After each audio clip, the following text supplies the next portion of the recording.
അത് മഴ കാരണം പറ്റണില്ല. അതിന്റെ ഒരു വിമിഷ്ട അതുണ്ട്. അപ്പൊ പലരും എന്നെ അന്വേഷിച്ചപ്പോ ഇങ്ങനെ വന്നു തുടങ്ങി. ഇന്ന് പതിവിലും വിപരീതമായിട്ട് ഫിഷും ഉണക്കമീനും ഒന്നും അല്ല. ഇല്ലല്ലോ. അപ്പൊ എന്തായിരുന്നു അതിന്റെ അല്ലേ? ഒയ്യോ, മനസ്സിലായി. ഇനിയുള്ളത് കുറച്ചും കൂടി സന്തോഷാവുന്നു.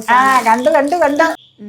അതിന്റെ സാലഡിന് എങ്ങനെയാന്ന് വെച്ചാൽ സവോള ഒരു ബുദ്ധിമുട്ടുമില്ല, വളരെ സിമ്പിളായിട്ടുള്ള സാലഡാണ്. ചോദിച്ചിട്ടുണ്ടായിരുന്നു ഗോൾഡ് ഉപയോഗിക്കൂലേന്ന്. പക്ഷെ എന്നാന്നറിയാമോ, ഭയങ്കര ഡേഞ്ചറാപ്പ. ആളപായം തന്നെ സംഭവിക്കൂല അതിനു വേണ്ടി. അതുകൊണ്ട് പിന്നെ നീ ചെയ്യണത് നല്ലതാണ്, സേഫുമാണ്. പക്ഷെ അപ്പൊ ഇന്ന് വെറൈറ്റി ആയിട്ട് പെറോട്ടയും ബീഫ് പെരളനുമാണ് കേട്ടോ. പെറോട്ട എപ്പോഴും നമ്മുടെ ഒരു വികാരമാണ്. എനിക്ക് ബീഫ് റോസ്റ്റാണ് ഇച്ചിരി കൂടി ഇഷ്ടം പെറോട്ടയുടെ കൂടെ.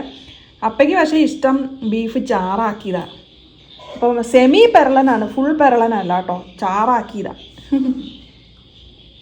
മഴ മാറി ഇപ്പൊ ചൂടുണ്ടോ? എനിക്ക് കുഴപ്പമൊന്നുമില്ല. ഇങ്ങനെ ഒത്തിരി ചൂടടിച്ചാലും അടുപ്പിച്ച് മഴ 1.5 ആഴ്ച. മടുത്തോ? മടുത്തു. അങ്ങനെ മടുക്കാണ്ട കാര്യമില്ലല്ലോ. എന്നാലും അങ്ങനെ തണുപ്പായ എനിക്ക് ഈ പരിസരത്തോടെയൊക്കെ നടക്കാൻ പറ്റണില്ല. വഴിയേ അതൊരു വലിയ പ്രശ്ന വഴിയില് എന്റെ വരെ നടക്കാൻ പോവില്ലേ, അത് മഴ കാരണം പറ്റണില്ല. അതിന്റെ ഒരു വിമിഷ്ട അതുണ്ട്. അപ്പൊ പലരും എന്നെ അന്വേഷിച്ചപ്പോ ഇങ്ങനെ വന്നു തുടങ്ങി മീറ്റിങ്ങായിട്ട്. ഇപ്പൊ പെരക്കകത്ത് തന്നെ ഇരിക്കേണ്ട അവസ്ഥയാ മഴ പെയ്യുമ്പോ. 2 ദിവസമായിട്ട് വെയിലായതുകൊണ്ട് നല്ല ഇതായി. കുര്യാക്കോച്ചേട്ടൻ വന്ന മേളിലെല്ലാം സീലിംഗ് ഒക്കെ പൈപ്പയിലൊക്കെ അലൂമിനിയം പെയിന്റ് അടിപ്പിച്ചു. അപ്പൊ ഇന്നലെ ഇന്നുമായിട്ട് എല്ലാം കഴിച്ചു പോയി വറക്കാം. അപ്പൊ കാപ്പി എടുത്തേട്ടോ, കാപ്പി കൂട്ടിക്കൊണ്ട് അങ്ങ് വരാം. അതാ നല്ലത്. നീ അത് കഴിച്ചേ, അത് തണുത്തു പോയി കൊള്ളൂല ഇറച്ചി. അങ്ങനെ നമ്മള് പൊറോട്ടയും ബീഫ് പെർലനാണ് കഴിക്കുന്നത്. സെമി പെർലനാണ് കേട്ടോ, ഫുൾ പെർലനല്ല. ബീഫ് വളർത്തും പൊറോട്ടയും ഒരു പ്രത്യേക വികാരം തന്നെയാണ്. സാലഡ് വേണം, ഓണിയൻ സാലഡ്. ഇതും കുഴപ്പമൊന്നുമില്ല. ഇനി നമുക്കൊരു ഇച്ചിരി പൊറോട്ട എടുക്കാം. അമ്മ കഴിക്കണ്ടോ? അപ്പോൾ ഇങ്ങനെ അങ്ങ് മുക്കി കുളിപ്പിക്കണം, എന്നിട്ട് ഒരു പിടി അങ്ങ് പിടിക്കണം.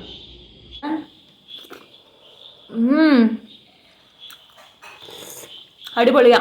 ഇത് കണ്ടിട്ട് എത്ര പേർക്കാണ് പൊറോട്ടയും ബീഫ് പെർളനും കഴിക്കാൻ തോന്നിയെന്ന് പറയണേ. എപ്പോഴും പൊറോട്ട എന്ന് പറയുമ്പോൾ ഒരു വികാരം തന്നെയാണ്.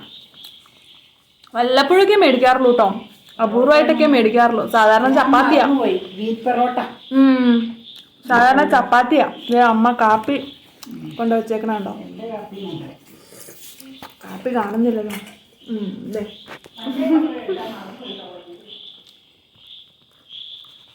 ജൂൺ 6-ാം തീയതി വെള്ളിയാഴ്ച വൈകുന്നേരം ഷോപ്പിംഗ് കഴിഞ്ഞ് വൈകിട്ട് ഓഫീസ് കഴിഞ്ഞ് വന്നപ്പോൾ ഷോപ്പിംഗ് കഴിഞ്ഞ് വന്ന കാര്യങ്ങൾ കാണിക്കാന്ന് ഓർത്തു.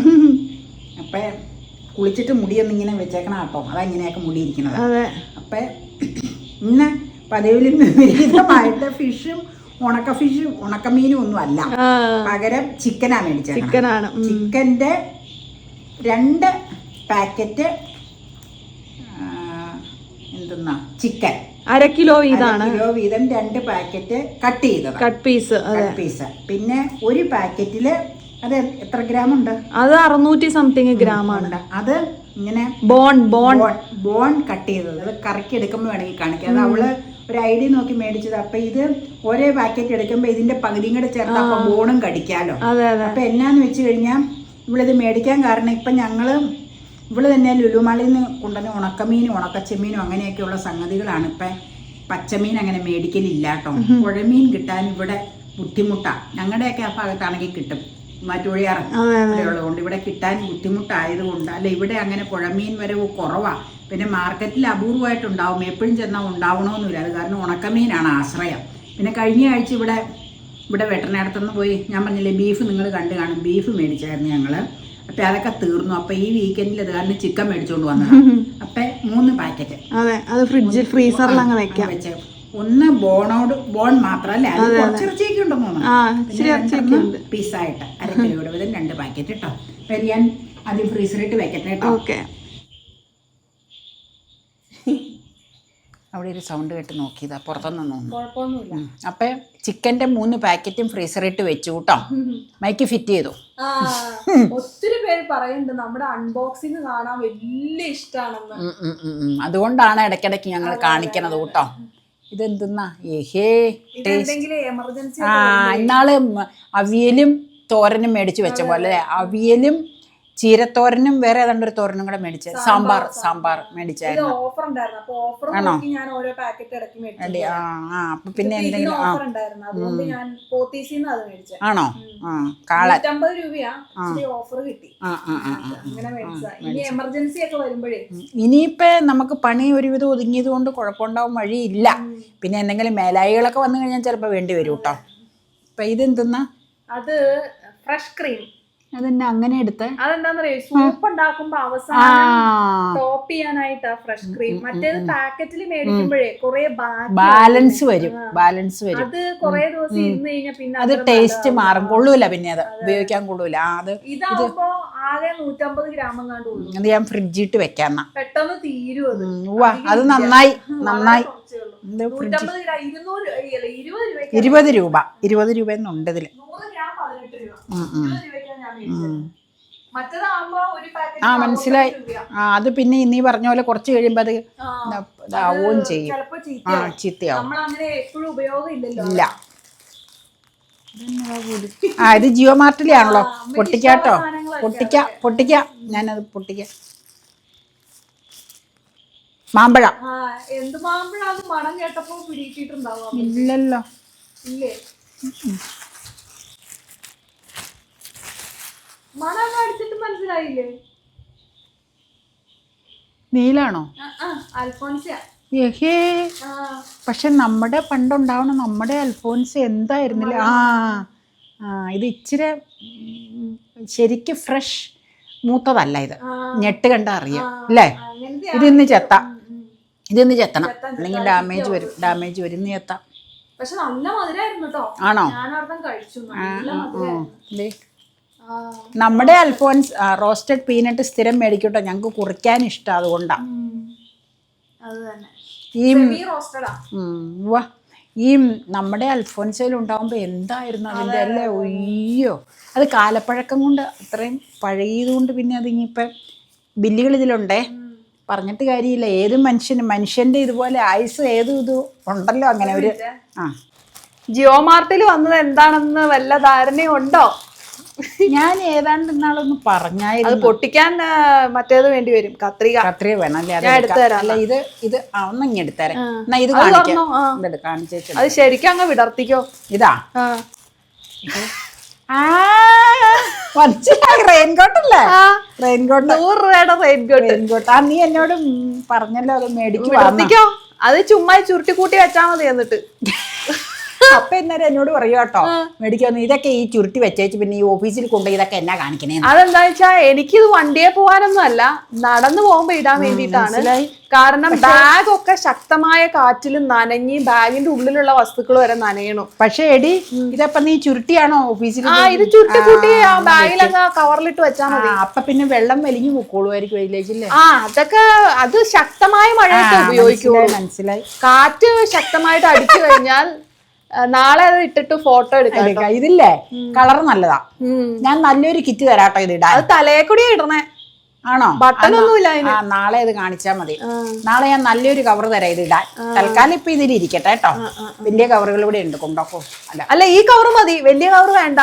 എനിക്ക് മാക്സിമം ചെറിയ കവറിലാക്കിയിട്ട് വേണം ഇതിനകത്ത് വെക്കാൻ. ആ കവറിൽ തന്നെയാണ് ഞാൻ ബാഗിൽ വെക്കണേ, അല്ലെങ്കിൽ അതിനു വേണ്ടി ഒരുപാട് സ്പേസ് പോവും, സ്ഥലം പോവും. അപ്പൊ എന്നാ കത്രിഞ്ഞെടുക്കാവോ? ബാഗിന്റെ റെയിൻകോട്ട് കുറെ നാൾ ഉപയോഗിച്ചെങ്കിലും കാറ്റ് ഭയങ്കരമായിട്ട് വരുമ്പോഴേക്കും ഇക്കൊല്ലം കാലവർഷത്തിന് ഭയങ്കര കാറ്റാ. ആ റെയിൻകോട്ട് വരെ അതിൽ നിന്ന് ഊരി പോവാ. അതുപോലെ കാറ്റായിരുന്നു. അതുകൊണ്ട് ഞാൻ രണ്ടും കൽപ്പിച്ച് അങ്ങ് മേടിച്ചു. അപ്പൊ പറഞ്ഞു ഇച്ചിരി കൂടി നല്ലത് മേടിക്കാൻ മേല. പക്ഷെ ഞാൻ പറഞ്ഞു അത് നടക്കുമ്പോ അത് വേണ്ടല്ലോ, ഇത് മതിയല്ലോ. നടക്കുന്നവർക്ക് ധാരാളം. ടൂ വീലറിലുള്ളവർക്കാണ് കുറച്ചും കൂടി സ്കൂട്ടർ അങ്ങനെ. പക്ഷെ ഇത് ടൂ വീലർ ഉള്ളവരും യൂസ് ചെയ്യുന്നുണ്ട് കേട്ടോ. വളരെ അഡ്വാൻറ്റേജ് ആണെന്നാ പറയണേ. 100 രൂപയല്ലേ ഉള്ളൂ. പക്ഷെ അത് ടൂ വീലർ ഈ പറഞ്ഞാൽ അത്ര ഇതാവണമെന്നില്ല. യൂസ് ചെയ്യുന്നുണ്ട് പലരും. പക്ഷെ വിംബാറ് ബോക്സോട് കൂടി ഇതല്ലേ? വിംബാറ് മഹാടബ് 60 രൂപയാണ്, 50 രൂപയ്ക്ക് കിട്ടി. സ്ക്രബ്ബർ ഉണ്ടെന്നതില്. സ്ക്രബ്ബറും ഉണ്ട്. എനിക്ക് ഈ ബോക്സ് ആവശ്യം. നമ്മുടെ ഇവിടെ ഇരിക്കുന്നതിന്റെ ബോക്സ് പഴയതായി, അതുകൊണ്ടാ ബോക്സ് ഉള്ളവരെ എടുത്തോളാൻ പറഞ്ഞു. 50 രൂപ അല്ലേ? ഫ്രീ 10 രൂപയുടെ ഒരു സ്ക്രബ്ബറും ഉണ്ടെന്ന് എഴുതിയിട്ടുണ്ട്. അപ്പൊ പൊട്ടിക്കുമ്പോ കാണിക്കാട്ടോ. ഇതാ സന്തോഷായി. ഇനിയുള്ളത് കുറച്ചും കൂടി സന്തോഷാവുന്നു. കണ്ടു സ്കോച്ച് ബ്രൈറ്റിന്റെ തന്നെയാണല്ലോ. സ്കോച്ച് ബ്രൈറ്റ് സ്പോഞ്ച് വൈറ്റ് 3 എണ്ണം ഉള്ളത്. 3 എണ്ണം സേവ് ₹10. ശരിക്കും 230 രൂപയാണ്, 205 രൂപയായുള്ളൂ. ജിയോ മാർട്ടിന്ന് മേടിച്ചോ. 205, ഇത് 50 അല്ലേ? 255 രൂപ. ഇപ്പൊ ഇന്നത്തെ ഷോപ്പിംഗ് എല്ലാം കൊള്ളാം. ഇനി ഒന്നും ഇല്ലേ? കഴിഞ്ഞു. പീനട്ട് ഇത്രയൊക്കെ ഉള്ളൂ. കാളൻ ഹാപ്പി ആയി. നമ്മുടെ അത് 67 രൂപ. നമ്മുടെ ചപ്പാത്തിയുടെ കൂടെ ബീഫ് റോസ്റ്റ് വെച്ചില്ലേ ഒരു ദിവസം, അതിന്റെ കൂടെ അമ്മ ഒരു സാലഡ് ഉണ്ടാക്കിയില്ലേ, അതിന്റെ റെസിപ്പി ഒത്തിരി പേര് ചോദിച്ചു കേട്ടോ. ഞാൻ പിന്നെ അത് അത്ര വലിയൊരു സംഭവം അല്ലാത്തോണ്ട് ആ വീഡിയോ ചെയ്യാതിരുന്നത്. അത് എങ്ങനെയാണെന്ന് പറഞ്ഞു. ഇപ്പൊ തന്നെ പറയാം. വേറൊരു കാര്യം കൂടെ ഈ കൂടെ പറയാനുണ്ട്.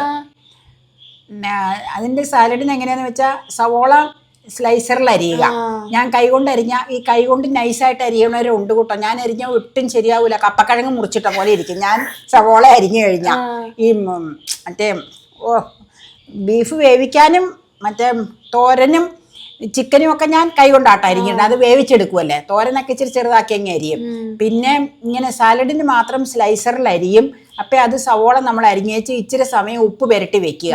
ഉപ്പ് പുരട്ടി വെച്ചേച്ച് അതൊന്ന് പിഴിഞ്ഞ് മാറ്റും. കാരണം അതിൻ്റെ ഒരു ചെറിയൊരു എരിവ് പോലെ ഒരു ഇതുണ്ടല്ലോ സവോളയ്ക്കും ചുവന്നുള്ളിക്കും ഒക്കെ ഉള്ളത്. അപ്പം അതങ്ങ് ഇതങ്ങ് പോയി കഴിഞ്ഞാൽ അതിലേക്ക് സ്വല്പം ക്യാരറ്റും സ്വല്പം ക്യാരറ്റും അത് ആവശ്യമുള്ള അനുസരിച്ച്, ഇപ്പം സവോളയുടെ അനുസരിച്ച് ടൊമാറ്റോയും ചേർക്കുക. അത് ക്യാരറ്റും ഞാൻ സ്ലൈസറിൽ അരിയും, ടൊമാറ്റോ കൈകൊണ്ട് കുരുന്ന് അരിഞ്ഞതിലേക്ക് ചേർക്കും. എന്നിട്ട് ഇതെല്ലാം കൂടെ മിക്സ് ചെയ്ത് വെച്ച് ഒരു സ്വല്പം നാരങ്ങാനീരോ അല്ലെങ്കിൽ വിനീഗറോ ഒഴിക്കണം. എന്നിട്ട് അത് മിക്സ് ചെയ്ത് കഴിഞ്ഞാൽ എരിവ് വേണമെന്നുള്ളവർക്ക് മുളക് കട്ട് ചെയ്ത് ചേർക്കാം, പച്ചമുളക്. എരിവ് വേണ്ടാന്നുള്ളവർക്ക് ചേർക്കണ്ട. എന്നിട്ട് അതങ്ങ് കുതിർന്ന് കഴിയുമ്പോൾ നല്ല ടേസ്റ്റ് ആയിരിക്കും. നാരങ്ങാനീര് ചേർക്കണതാണ് ബെറ്റർ. വിനീഗറിലും ബെറ്റർ അതാട്ടോ. വിനീഗർ ചിലപ്പോൾ വയറിനൊക്കെ കുറച്ച് കഴിയുമ്പോൾ അതൊക്കെ പ്രശ്നം ഉണ്ടാവും. അപ്പം നാരങ്ങാനീരാണ് ഏറ്റവും നല്ലത്.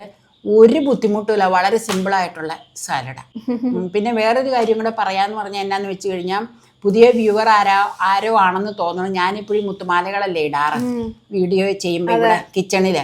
ചിലപ്പോൾ മാല ഇടാറുമില്ല. ചൂടുകാലത്ത് എന്തെങ്കിലുമൊക്കെ മുത്തുമാല ഇട്ടുകൊണ്ടാണ് ചെയ്യണം. അപ്പം ആരോ ചോദിച്ചിട്ടുണ്ടായിരുന്നു ഗോൾഡ് ഉപയോഗിക്കൂലേന്ന്.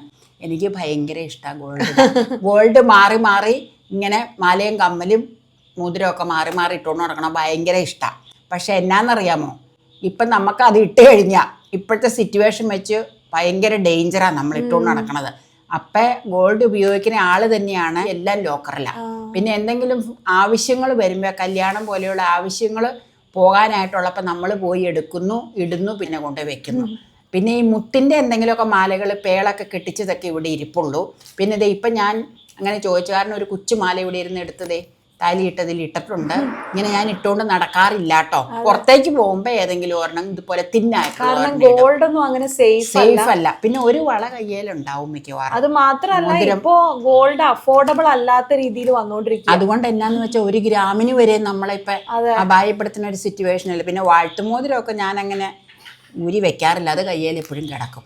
അപ്പൊ അത്രയും ഗോൾഡ് ഉപയോഗിക്കാൻ വളരെ ഇഷ്ടമുള്ള വ്യക്തിയാട്ടോ. സേഫ്റ്റി ആംഗിളില് ഇപ്പൊ അതൊന്നും നമുക്ക് ഒട്ടും ചെയ്യാൻ പറ്റില്ല.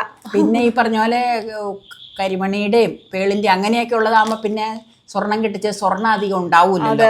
സ്വർണ്ണമായിട്ടുള്ള ഇത് ഇട്ടുകൊണ്ട് പോയി കഴിഞ്ഞാൽ ഭയങ്കര ഡേഞ്ചറാണ്. അപായം തന്നെ സംഭവിക്കൂല അതിനു വേണ്ടി. അതുകൊണ്ട് പിന്നെ കമ്മല് ഉണ്ടാവും അതിൽ, പിന്നെ പറ്റൂലല്ലോ. അതെ, പിന്നെ ഞാൻ പറഞ്ഞില്ല വാഴ്ത്തുമോതിരം കയ്യെ കാണും. അപ്പം മറ്റുള്ള ഗോൾഡുകൾ ഉപയോഗിക്കണ പേടിയായതുകൊണ്ട് അങ്ങനെ വീട്ടിൽ വെച്ചിട്ടില്ല. അതാണ് കേട്ടോ. അപ്പം പുതിയ വ്യൂവേഴ്സ് ആരുമാണ് ചോദിച്ചേക്കണത്. പഴയ വീഡിയോകളൊക്കെ ഇതിന് സ്റ്റാർട്ടിങ്ങിലൊക്കെ ഉള്ളത് എടുത്ത് നോക്കിയാൽ ലോക്കറ്റുകളൊക്കെ മാറി മാറി ഇട്ടേക്കണ കാണാം. അത് ഓരോ ചടങ്ങ് വരുമ്പോൾ പോയി എടുക്കും. അന്നേരം നിങ്ങളെ ഒന്ന് കാണിക്കാൻ വേണ്ടി ഒന്ന് ചാർത്തും, അത് കഴിഞ്ഞ് കൊണ്ടുപോയി വെക്കും. ഇവിടെ വെക്കണതും സേഫ്റ്റി ആംഗിളിൽ സുരക്ഷിതമല്ലല്ലോ, ഒട്ടും ഇതല്ലല്ലോ. അതൊക്കെ എന്നെ കാണാം. അപ്പൊ എന്ത് സാധനം വേണേലും എൻ്റെ ആ ഒരു പെട്ടിയുണ്ട്, ആ പെട്ടി എടുത്തോണ്ട് വന്നു കഴിഞ്ഞാൽ ആന്റിക് കളക്ഷൻ, പിന്നെ ആന്റിക് അല്ലാത്ത ഫാഷൻ ജ്വല്ലറിയുടെ വേറെ ബോക്സ്, എനിക്കില്ലേ, പിന്നെ ബാംഗിൾസിന്റെ വേറെ ബോക്സ്. അപ്പൊ ഏത് വേണേലും തരാതരം മാറിയിടാം. ഗോൾഡ് അല്ല എന്നുള്ളൊരു വിജയം മാത്രം. അത് നീ ചെയ്യണത് നല്ലതാണ്, സേഫുമാണ്. പക്ഷെ എനിക്ക് എപ്പോഴും ഗോൾഡ് ഇഷ്ടം തന്നെയാണ്, നിവൃത്തിയില്ല. പക്ഷെ ഇപ്പൊ എന്ത് പ്രയോജനം? പ്രയോജനം ഇല്ല. നമുക്ക് ഇഷ്ടാനുസരിച്ച് മാറി മാറി ഇടാൻ പറ്റുന്നുണ്ടോ? പറ്റില്ല. ഞാൻ പറഞ്ഞില്ല, ഇങ്ങനെ മുത്തിന്റെ ഒക്കെ ചെറിയ ചെറിയ ഇതല്ലാതെ മറ്റൊന്നും ഇടാൻ പാടില്ല. പാടില്ല എന്ന് പറഞ്ഞാൽ അങ്ങനത്തെ കാലായി ഇപ്പൊ. അതുകൊണ്ടാണ് അപ്പൊ ഒരു വ്യൂവർ ചോദിച്ചുകൊണ്ട് പറഞ്ഞതാട്ടോ. പിന്നെ നേറ്റിക്ക് നടക്കുമ്പോ സാധാരണ മാലകൾ ഇടാറില്ല, ഈ മായ അങ്ങ് ഉരുട്ടേക്കും. പിന്നെ നിങ്ങൾക്കിടെ മുമ്പിൽ വരുമ്പോൾ വീഡിയോ പിടിക്കാൻ വേണ്ടി ഏതെങ്കിലും ഒരു മാല, മുത്തുമാലകളോ ഏതെങ്കിലും ഒരെണ്ണം അങ്ങ് എടുത്തിടും, അത്രേ ഉള്ളൂ. പിന്നെ എന്റെ ഒരു കോൺസെപ്റ്റില് ഗോൾഡ് ഒരു ആഭരണമായിട്ട് ഞാൻ അധികം കൺസിഡർ ചെയ്യാൻ ആഗ്രഹിക്കുന്നില്ല. ഗോൾഡ് ഒരു ഇൻവെസ്റ്റ്മെന്റ് നല്ലതാണ്, പക്ഷെ ഗോൾഡ് ആഭരണം ഞാൻ ഒരിക്കലും പ്രൊമോട്ട് ചെയ്യുന്ന ഒരാളല്ല. അതുകൊണ്ട് ഞാൻ ഗോൾഡ് ആഭരണങ്ങൾ ഒന്നും ഞാൻ യൂസ് ചെയ്യാറില്ല. കാരണം മാക്സിമം ആഭരണമായിട്ട് ഞാൻ ആ ഒരു കോൺസെപ്റ്റിനെ മാക്സിമം അതിന്റെ ഡിമാൻഡ് കുറയ്ക്കാനാണ് ആഗ്രഹിക്കുന്നത്. നമ്മൾ ഒരാള് അതിന്റെ ഡിമാൻഡ് കുറച്ചു കഴിഞ്ഞാൽ അത്രയും നല്ലതായിരിക്കും എന്നുള്ള ഒരു അഭിപ്രായമാണ് എനിക്കുള്ളത്. ഓക്കെ. അപ്പൊ ഇപ്പൊ ചോദിച്ച് ആൾക്ക് മനസ്സിലായി കാണും ഞാൻ കരുതുന്നു, ചോദിച്ചത് കൊണ്ട് പറഞ്ഞതാട്ടോ. അപ്പൊ ശുഭരാത്രി. ഹാപ്പി ആയോ? ഒന്ന് ഹാപ്പി ആയി. നാളെ ചിക്കൻ വെച്ച എന്നാ ഉണ്ടാക്കണേ? Chicken roast. ഒരു പാക്കറ്റ് കട്ട് പീസും എടുക്കും, മറ്റതിലെ ഹാഫ് പോർഷനും എടുത്ത് റോസ്റ്റ് അടിക്കാം. ബോൺ എടുത്ത് അത് നോക്കിയിട്ട് എടുത്താൽ മതി. കാരണം എല്ല് കൂടുതലാണെങ്കിൽ റോസ്റ്റ് അടിക്കുമ്പോ എല്ല് ഇച്ചിരി മാംസത്തിനകത്തുണ്ട്. ഞാൻ അത് നോക്കിയായിരുന്നു. അത് നമുക്ക് ചെറുതായി കട്ട് ചെയ്യാം. പിന്നെ അല്ലെങ്കിൽ വേണമെങ്കിൽ പിന്നെ അത് അപ്പയ്ക്ക് വേണമെങ്കിൽ ചാറാക്കണമെങ്കിൽ കുറച്ച് ഇറച്ചി പീസും കുറച്ച് ബോണും കൂടെ ചേർത്ത് ചെറുതാക്കി വെച്ച് അത് ചാറാക്കണമെങ്കിൽ അങ്ങനെ എടുക്കാം. പലതും ചെയ്യാലോ ദിവസങ്ങൾ. ബോണിന് വളരെ വിലക്കുറവാണ്, 30 രൂപയുള്ളൂ. അതല്ലേ? 600 സംതിങ് ഗ്രാമിന് 30 രൂപയുള്ളൂ. നമുക്ക് തുറന്ന് നോക്കാം എങ്ങനെയാന്ന്. പിന്നെ നെക്ക് പീസ് വേറെ ഉണ്ടായിരുന്നു, അതിന് 60 രൂപ. നെക്ക് അത് വേണ്ട, അത് അമ്മയ്ക്ക് ഇഷ്ടമല്ലാന്ന് എനിക്കറിയാം, അതുകൊണ്ട് ഞാൻ മേടിക്കാം. എനിക്കും നെക്ക് വലിയ ഇഷ്ടമല്ല കേട്ടോ. അത് കഴിക്കാനും ഒരു സുഖം. കഴിക്കണല്ല, അത് കാണുമ്പോ തന്നെ ഇഷ്ടമല്ല. അല്ല, അത് മുറിച്ചാ വെച്ചേക്കണേ. മുറിച്ചാണെങ്കിലും എനിക്കറിയാം അമ്മയ്ക്ക് അത് ഇഷ്ടമല്ല, അതാ പിന്നെ ഞാൻ അത് മേടിക്കാതിരുന്നേ. ഓക്കെ, ഇനി എല്ലാം എടുത്തു വെക്കാം. ഞാൻ റെയിൻകോട്ട് ഇട്ടിട്ട് എങ്ങനെയുണ്ട്? എന്തോ പോലെ എനിക്ക് തോന്നുന്നു. ഇപ്പൊ അങ്ങനെ നീ ഇട്ടിട്ടില്ലല്ലോ സാധാരണ. ഇനിയിപ്പോ നമുക്ക് ആ മറ്റേത് മേടിക്കണം. സുനിലേട്ടൻ പറഞ്ഞേ, അപ്പുറത്തെ സുനിൽ പറഞ്ഞ കടയിൽ റേറ്റ് ചോദിച്ചിട്ട് ഓൺലൈനിൽ മേടിച്ചാൽ മതി, പുള്ളിക്ക് ഉണ്ടല്ലോ അത്. അപ്പൊ ഞാൻ എപ്പോഴും പറഞ്ഞു ഷൈനിലുള്ള സൗകര്യമുള്ളപ്പോ ഒന്ന് വില ചോദിച്ചാൽ അവിടെ എന്തായാലും, എന്നിട്ട് നമുക്ക് മേടിക്കാം കേട്ടോ. അത് വെച്ചൊരു ദൂഷ വേഷം കെട്ടി എനിക്ക് നടക്കാൻ. അപ്പൊ വീഡിയോ എടുക്കാന്നാ. എന്റെ റെയിൻകോട്ട് കാണിച്ചു തരാം. കാണാം എന്തോ പോലെ മനസ്സിലാവുകയൊക്കെ ചെയ്യും. പക്ഷെ വീർത്തത് ഇങ്ങനെ ഈ ഉടുപ്പിങ്ങനെ പൊങ്ങിയിരിക്കും കാരണം റെയിൻകോട്ട് പൊങ്ങിയിരിക്കണോണ്ട് പടപടാന്ന് ഓർഗൻഡി സാരി പോലെ.